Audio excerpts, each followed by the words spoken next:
Hello, how you guys doing? James here. Hope you're doing well. Let me get my mic set up here. Well, I want to show you something.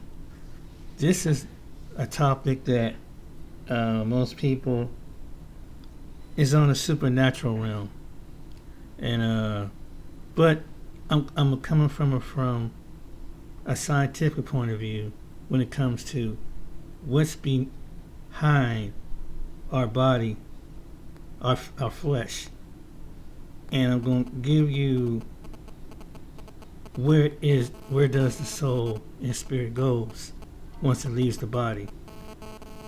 Biblical point, scientific point, and what people are doing now, and what I would suggest doing, communicating with the dead.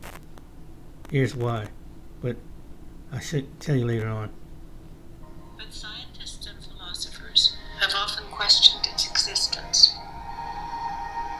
However, even in the past, the insights of mystics and sages have initially been questioned, only to be later recognized as being closer to the truth.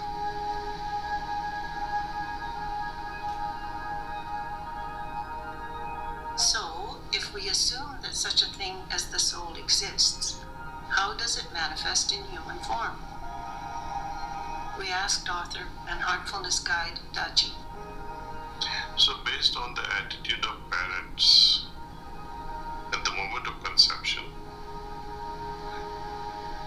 because of this attitude, it creates a certain level of vibratory level around them. This field attracts a soul matching that frequency. It's not that somebody comes and says, okay, I have brought this soul in this family. The soul that matches that vibratory level will be attracted. It fits in like lock and key.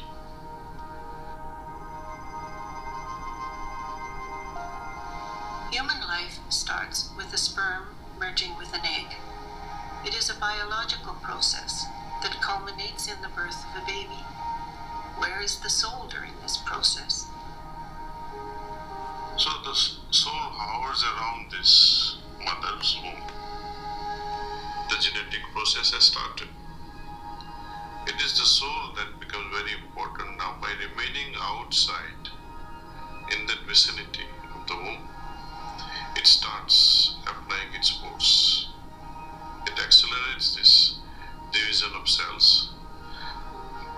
First critical organ that is formed is the heart. And from the heart, again, slowly other organs are nourished. According to yogic science, along with the physical body, the spiritual body also develops. A network of pathways for the life force to flow through is created. Places where many of these pathways intersect form into energy vortices. These are called chakras, and also known as points in spiritual anatomy. Although most yogic traditions recognize 7 major chakras, some, like the heartfulness tradition, also speak of many more points and subpoints. Wow, that's just what I was about to get into detail about that. Now, that's from aspect of a religion. I guess people who are in Hinduism go, and let me. But there's another aspect of it. So, what are people? So where are the souls is located on the earth?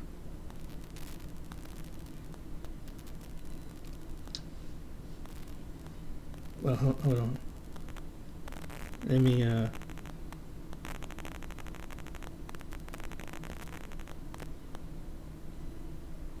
see. Where are the souls?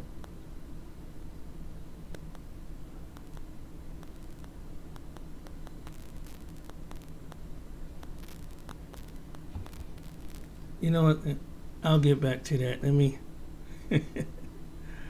uh,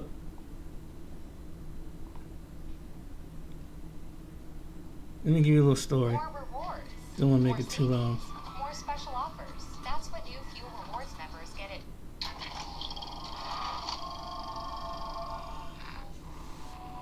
Ghosts and specters, do they actually exist? And that was really like a flash from another world. People are terrified of these spirits from the afterlife. Every sixth person believes they are real. Death happens so quickly that their spirit lingers behind. Ghostbusters and scientists alike are on the hunt for evidence. I have been to apartments that looked like they'd been hit by a bomb. Do things really exist beyond reason? Look, lights. Where does reality end and where does the inexplicable start? Is it fantasy or reality?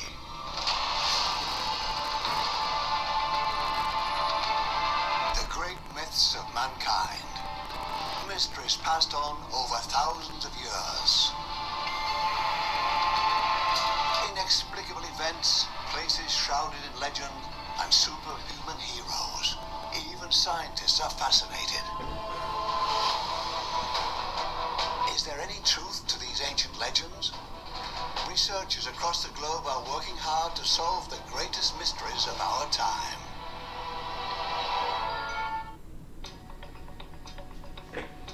Hi, I'm Dr. James Allen, Oh, the boy. chairman of the foundation. Oh.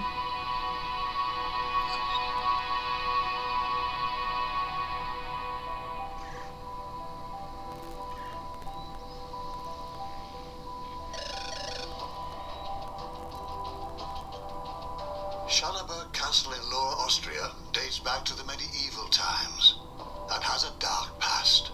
Some visitors are said to have fled the castle in haste. Legend has it that the ghost of a young girl haunts the catacombs, her face covered with hair. The villagers call her the Dog Maiden. For 28 years, Johannes Erdl has been the custodian of Schallenberg Castle. He claims to have seen the Dog Maiden many times.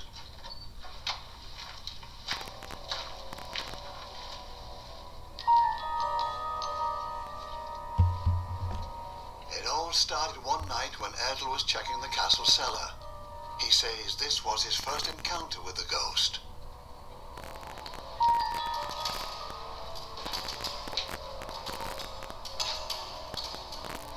It was late and an event had taken place that night.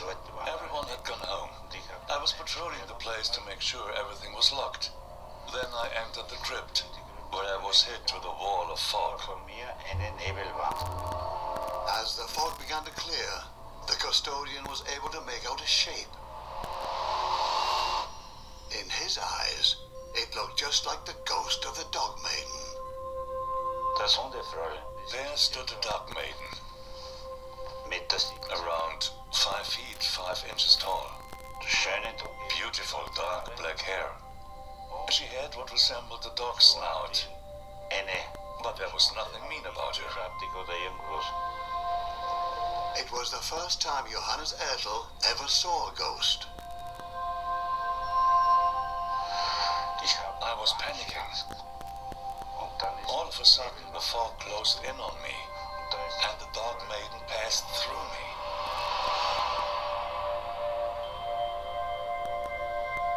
Filling me with a powerful, positive energy. That lasted maybe 3 seconds, and then she was gone. He's not the only one who believes in ghosts. Similar sightings are reported frequently from all over the world. Studies show that 15% of the world's population believes in ghosts. Some say they appear as transparent spirits. Some claim they look just like us. Others talk of bizarre sounds, sudden drops in temperature, or an eerie energy.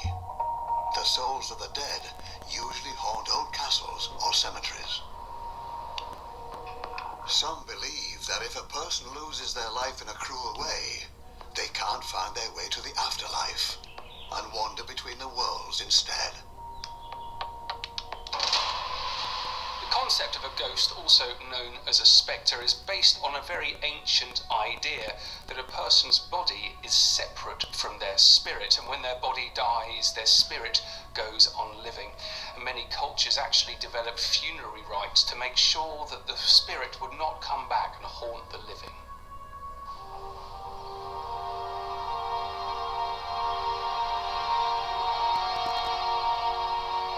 England, home to a striking number of ghost tales. Every other castle is allegedly haunted. On foggy days, reality seems to blur, and the souls of the dead are said to roam the alleyways of towns and villages.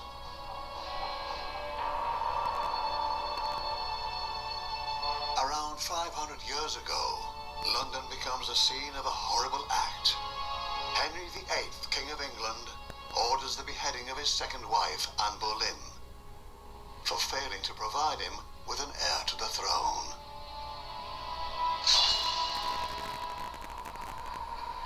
Legend has it that every year on the day of her execution, Anne returns to Blickling Hall in a carriage drawn by headless horses.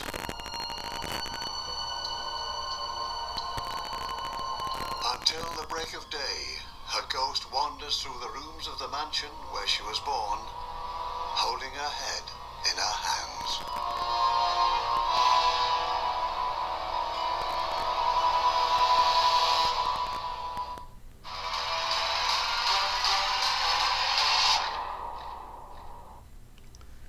Before I start with this, I'm going to call, you see people online that say that they have the spirit boxes and they talk to the spirits and ghosts and whatever.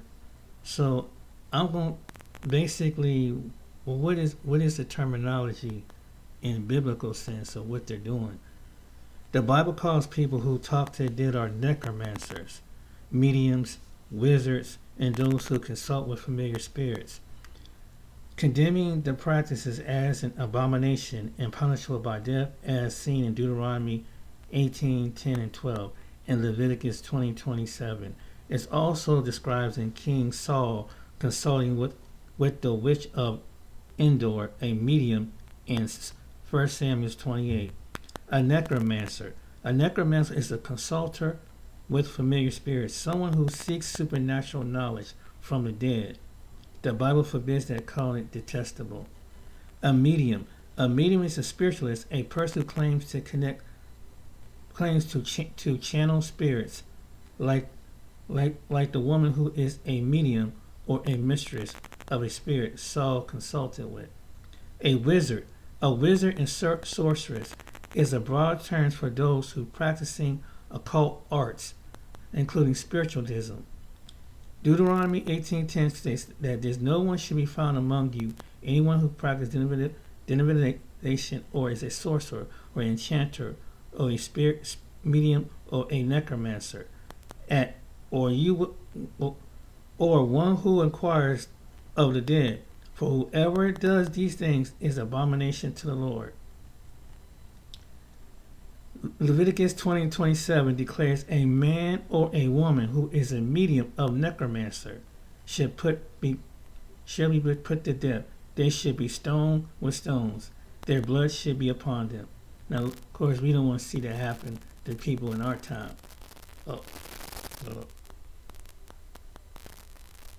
We don't need to get that extreme. 1 Samuel 28. King Saul's forbidden act of asking a medium or to conjure to the prophet Samuel, leading to disaster. So, conjuring up the dead, this is what happened. I'm about to show you what this one person does. I'm not calling him a witch. I'm not calling him a warlock. But he's doing something similar to what I'm about to show you. Play your official state lottery with Lotto.com. What's going on, Graveyard Shift family? It is your fearless shift leader, Dalen, clocked in for another amazing shift. I guess I just can't please y'all, huh? Got my little haircut. Marcus cut my hair. I just can't please y'all. Y'all sending me emails daily. When you gonna do just a regular shift, just you in the graveyard in your spirit, I was like, dang, is that not what I'm doing? Is that not what I'm doing? So, for y'all, because I ain't got nothing else to do with my life. No, seriously. This is my life. The graveyard shift is my life, y'all. Y'all, PTOs, y'all, those are the same thing. I don't understand why people feel like when we go and meet people and hear their stories of their loved one and help them connect with their loved one, it's different from us just going to a cemetery with a spirit box and talking to random people. To me, it's the same thing. We just have somebody with us verifying who we talking to, and we're getting a backstory. But apparently y'all want to see other stuff too. So, my black behind is in this resting community on this rainy day, and it's just me, my spirit box, and my speaker. And we just gonna see if anybody wanna come through. But that means y'all gonna have to do some work and help me, y'all. It's not harder. It's just like when I do the free-for-all, it's literally, you know what it is? Let me explain it to y'all like this. When I come to a wrestling community and I just do a free-for-all and I just cut the box on and see who want to come through, it's almost like you're trying to piece together a story. You know what I'm saying? It's like you're playing charades with somebody you can't see. So you hear a word and you're kind of trying to like piece it together. Like they say something like you hear the word like hot, and you be like are you in hell? They're like, no boo, it's hot outside. My bad. You start, I say I'm playing, but I'm serious. But you start like trying to piece together a story where you're just getting words and phrases here and there. And a lot of times you can, but you got to be a detective with it. But when I have somebody with me, I feel like they're able to piece together, responses because they know that person that's passed away. They know the little intricicities. I don't know if that's a word. I don't know if I said that right. I'm sure I didn't say that right. But they know the little nuances. I know I said that right. The little nuances of the person that they are there to meet or speak with or connect with. So it's easier for them to put that piece to the puzzle together. But listen, guys, I'm here for everybody. So enough talking. Let's get to boxing. To all the spirits that are resting here, my name is Dalen. I come in peace, love, and respect.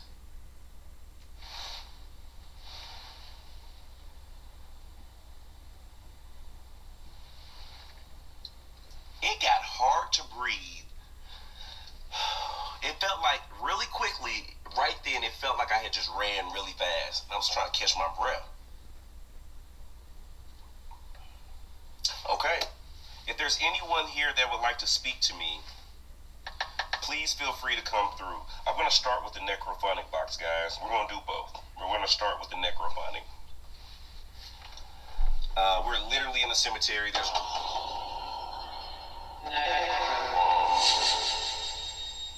Necrophonic is so dramatic.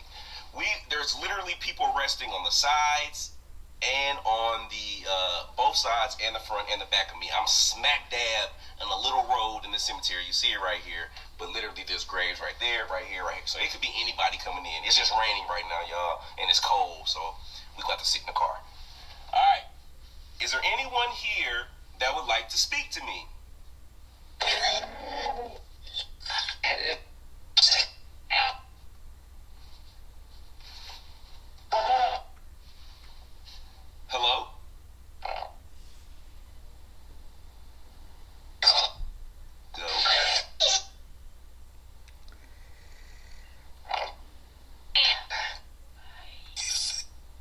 say hi. Who was that just whispered?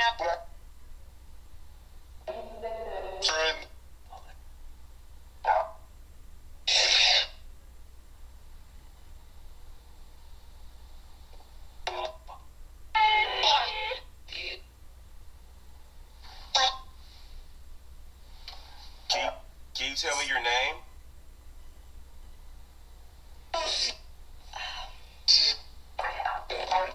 Breon?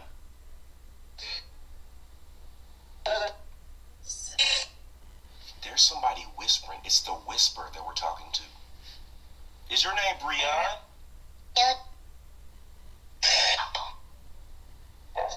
Yes. Breon. How old are you, Breon?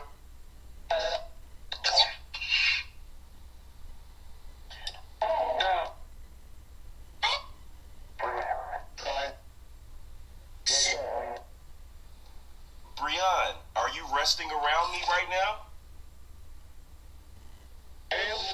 I am. Okay. Breon, how did you pass away?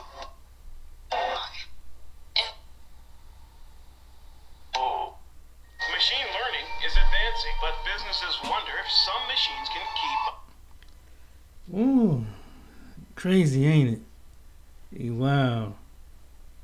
Yeah, that's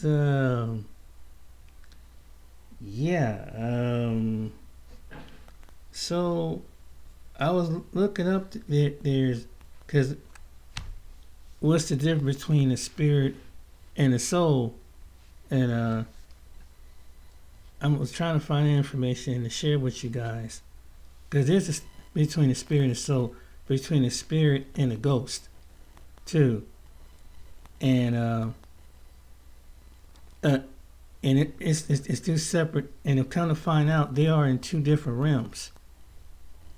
And the spirit and ghost are, one is earthbound and another one is in a different realm.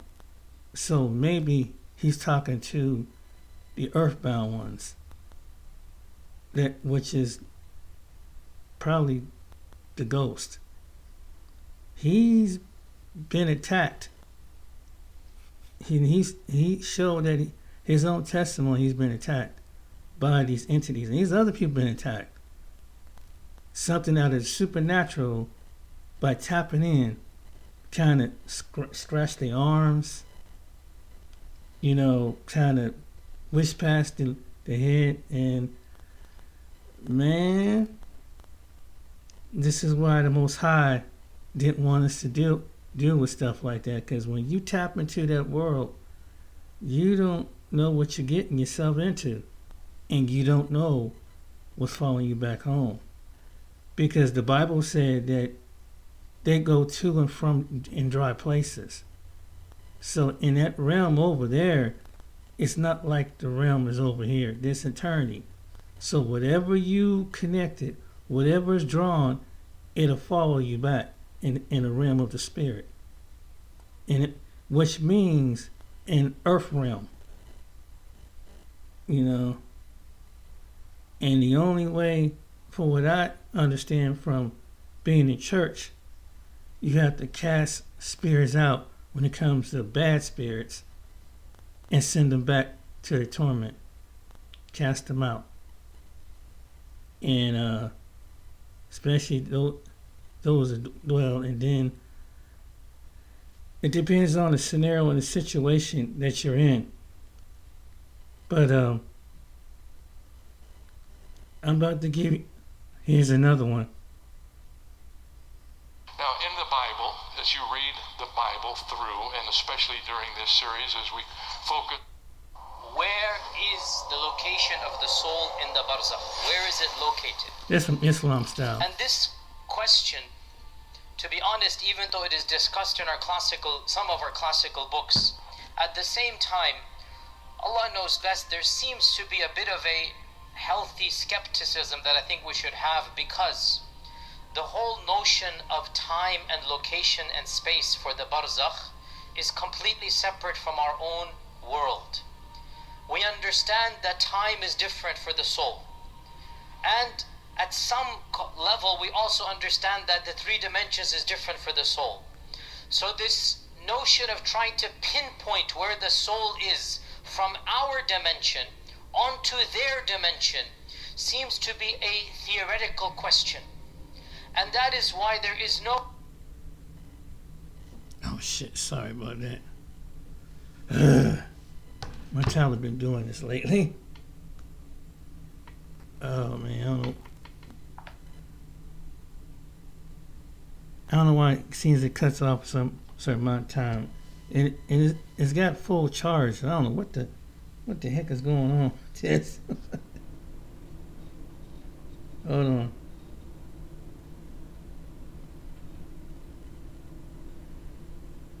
So, I give you some. Hello everyone, welcome to Sleep Space.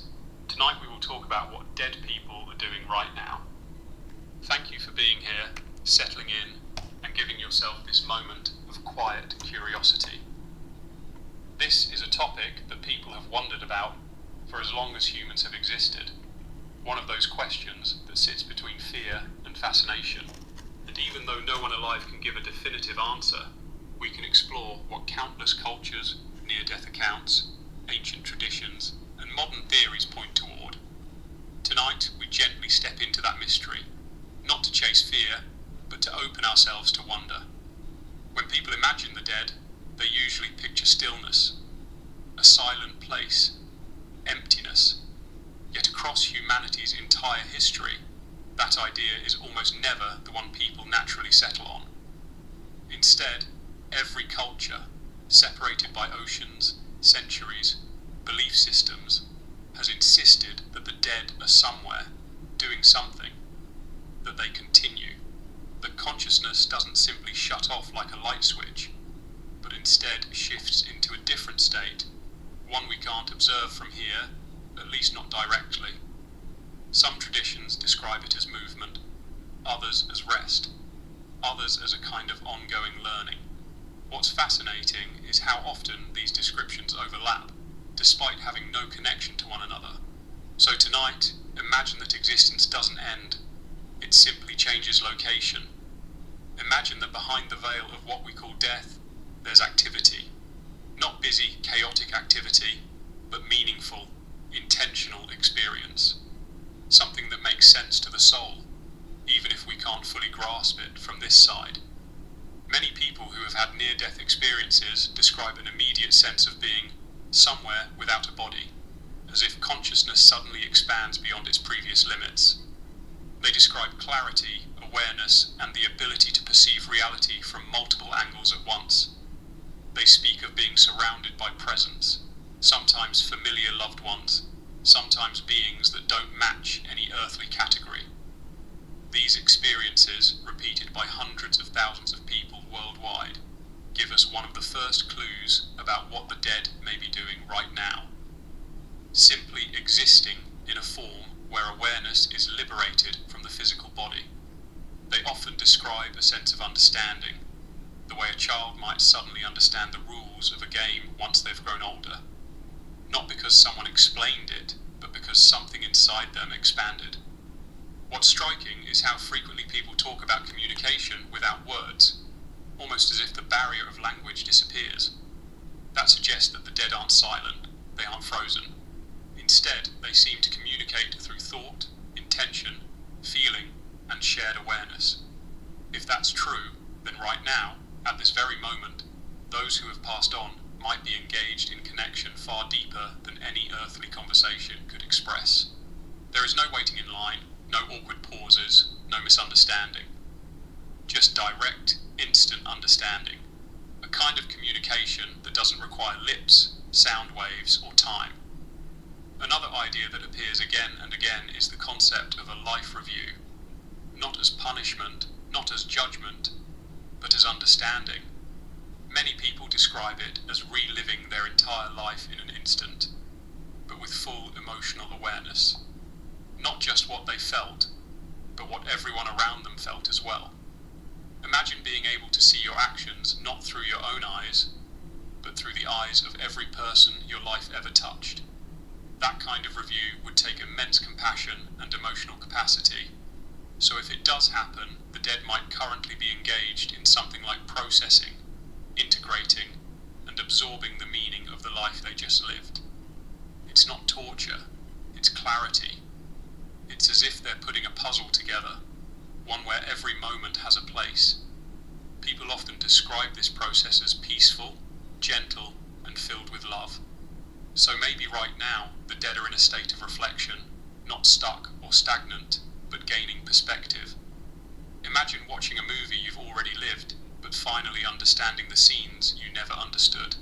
Another recurring theme is the presence of guides, sometimes ancestors, sometimes beings with no earthly form. People describe them as patient, wise, and helpful, as if their role is to teach rather than command. If this is real, then right now, the dead may be learning. Not in the way we learn on Earth with books or deadlines, but in a way that feels natural and intuitive. Learning not facts, but truths. Understanding not information, but meaning. Think of it as continuing education for consciousness, where the lessons aren't forced but revealed. There are also theories, supported by many ancient traditions, that the dead move through different stages, almost like phases of transition. Imagine a traveller moving through a series of rooms, each designed to help them adjust, release, remember, or transform. In this sense, the dead may not be doing one thing right now. They may be doing many things depending on where they are in their transition. Some might be newly arrived, adjusting to a reality without physical form. Others might be deeply immersed in understanding the life they just lived. Others might be preparing for some further stage of existence, whether that means reincarnation, ascension, or something entirely beyond our comprehension. But one of the most comforting ideas is this: the dead may be closer to us than we think, not hovering, not haunting, but connected in a way that physical distance can't break. So many people report sensing their loved one's presence during moments of vulnerability, celebration, or change. Not a hallucination, not imagination, but a kind of subtle nudge or warmth or feeling of being watched over. If consciousness isn't confined to the body, then the dead could be moving through the world in ways we can't perceive with our eyes. They may be visiting, checking in, observing the ripples their lives left behind. Another possibility is that the dead exist in an environment shaped by thought rather than matter. Near-death experiencers often describe landscapes that react to their emotions, places that shift depending on intention. If that's true, then the dead might be creating, shaping, or exploring realities that are fluid and responsive, almost like lucid dreams, but far more stable. Imagine being able to move simply by thinking, to create beauty simply by feeling it, to visit places that never decay or vanish. If that realm is shaped by consciousness, then the dead right now might be living in a world of immense freedom, where nothing harms them, nothing ages them, and nothing keeps them bound. Yet with all this possibility, another idea emerges, that the dead might also be resting. Not sleep in the human sense, but a kind of profound stillness. Life is full of effort, thinking, worrying, striving, surviving. If consciousness truly continues, it's reasonable to imagine that part of the journey involves a period of gentle rest, a pause, a settling, like the moment after you finish a long emotional story and just sit quietly, letting the final echoes fade. If that's true, then some of the dead might be experiencing a stillness that isn't empty, but rich and peaceful, a kind of spiritual exhale. There are also unresolved connections to consider. Sometimes people describe dreams, synchronicities, or sudden feelings that make them think a loved one is trying to reach them. And there are countless stories of people sensing a message, a reassurance, or a sign at exactly the right moment. It's possible that the dead have an ability we don't fully understand, one that allows them to send subtle impressions across the boundary between their world and ours. If so, then right now, some of the dead might be reaching out, to comfort, to guide, or simply to remind us that they haven't disappeared? No. Let me interrupt right here.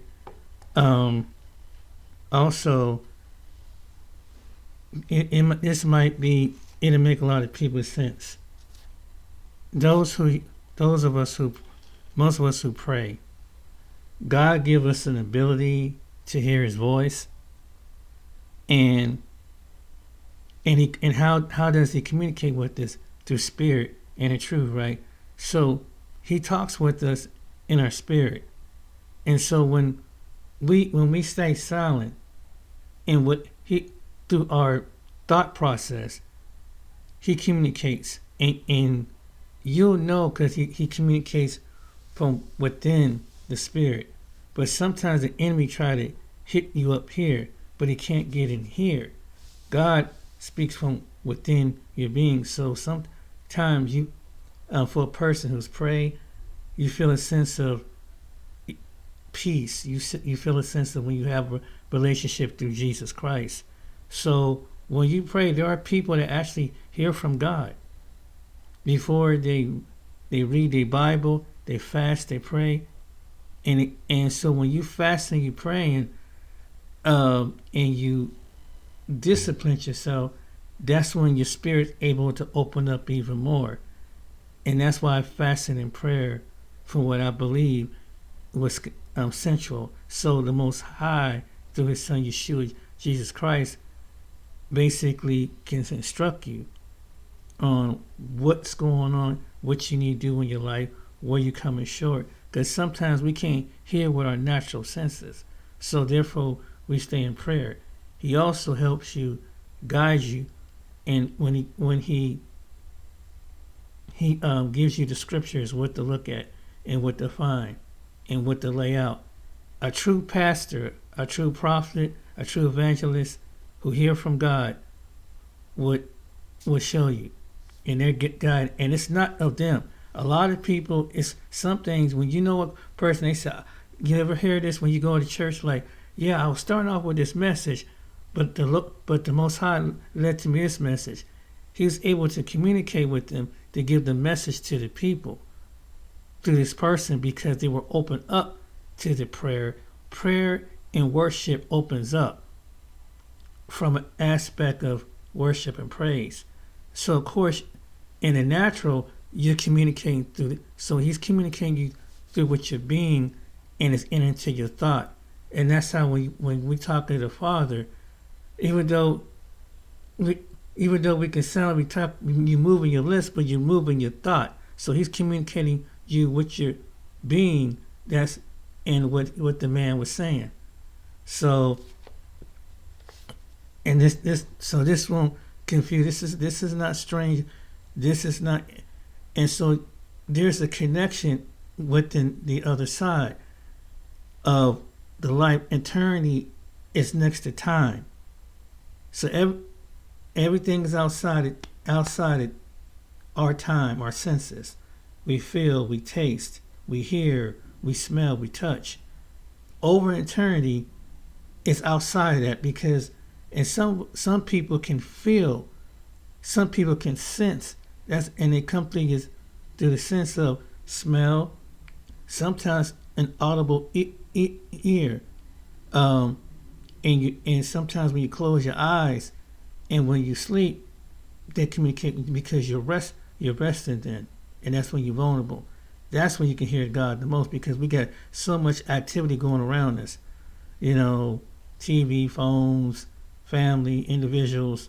So at this aspect, but there's a rule to this, is that we have to be careful when come into something with that and get reassurance that the Father sent the Spirit. If He's down there with your relatives who's in spirit with Him and the angels, then He would give you a sense of peace. Because there's a certain level of danger with the church.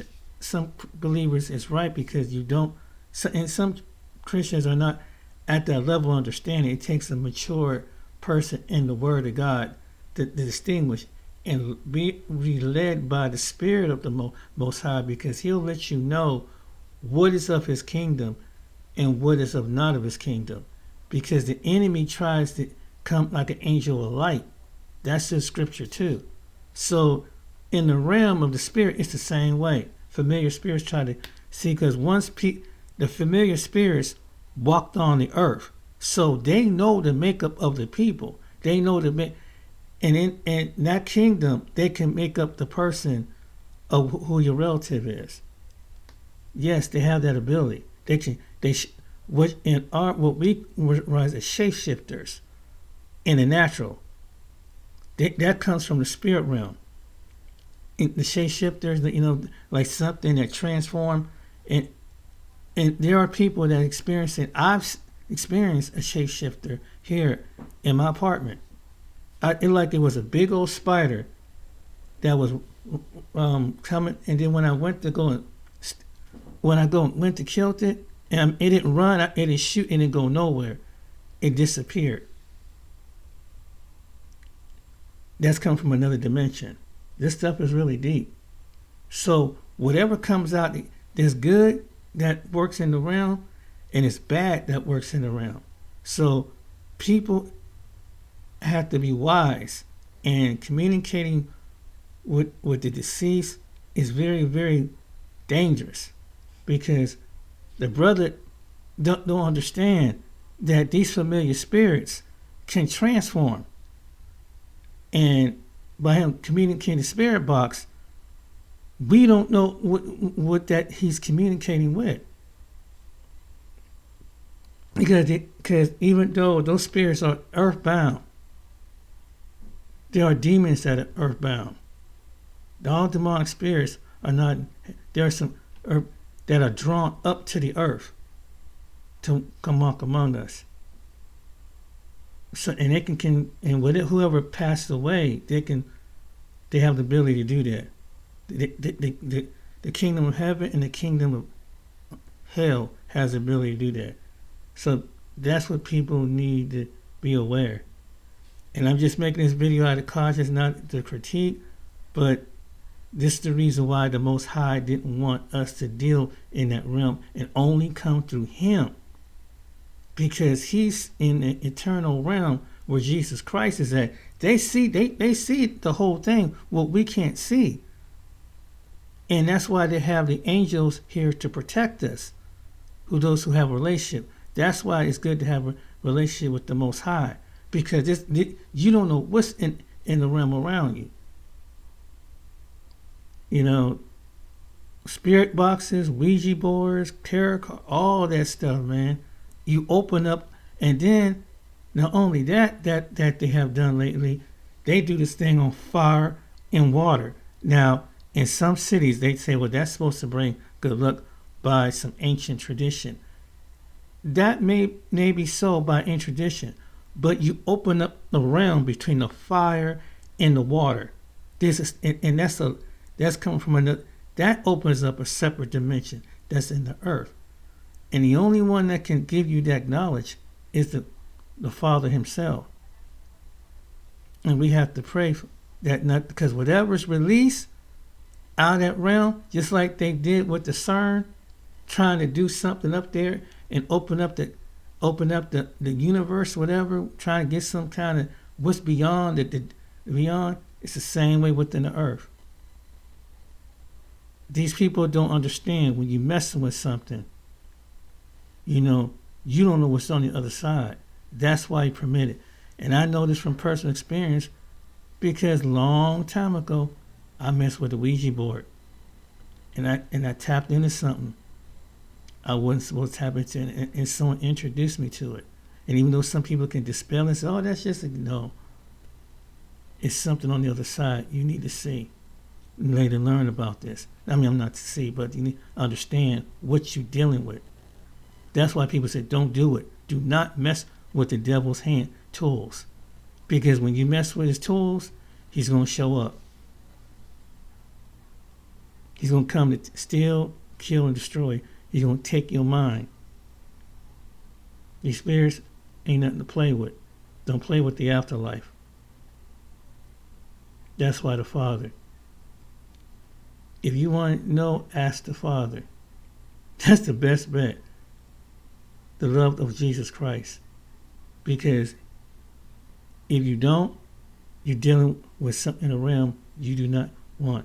And these spirits have been around ancient time, before the beginning of time. Just a word of advice. I hope you like and share and subscribe for this video. Hope that there's been more insight to you. So don't go out there playing with the supernatural, because you don't know what you might bring back home. It might not be a good down around. And not only that, before I go, they don't just attack you. They'll attack whatever's around you. They could, and you, let's say you was a believer. This happened to me personally before I go. By me connecting to somebody that's in the believer, the spirit realm knows they can't touch somebody who has a covenant. But the devil, who knows that even those as family members that's not connected with Christ or upon the spiritual inconsistent fast in the face of God, they'll attack your family members who are not saved. That's unless, I would say, seek the Most High with that information. Please do not mess with the supernatural. Whatever the Bible said, stand on it. Do not be a necromancer. Do not be a spiritualist. Don't be a wizard. Because whatever you connect with, you're going to bring back. It's not going to leave you. It's going to torment you. And say, you can't cut me off. And the only one that can break the contract when you open something is Yeshua HaMashiach, Jesus Christ. They know that. You can't break it all. When you say, oh, I don't want to do this. I don't work with the dark magic no more. No. I don't go that way. God has to break that contract. Because you open up the door. So I would think about it. All right then, guys. Take care. Be blessed. And tell your people, don't mess with the supernatural. Till next time. See you on the next video.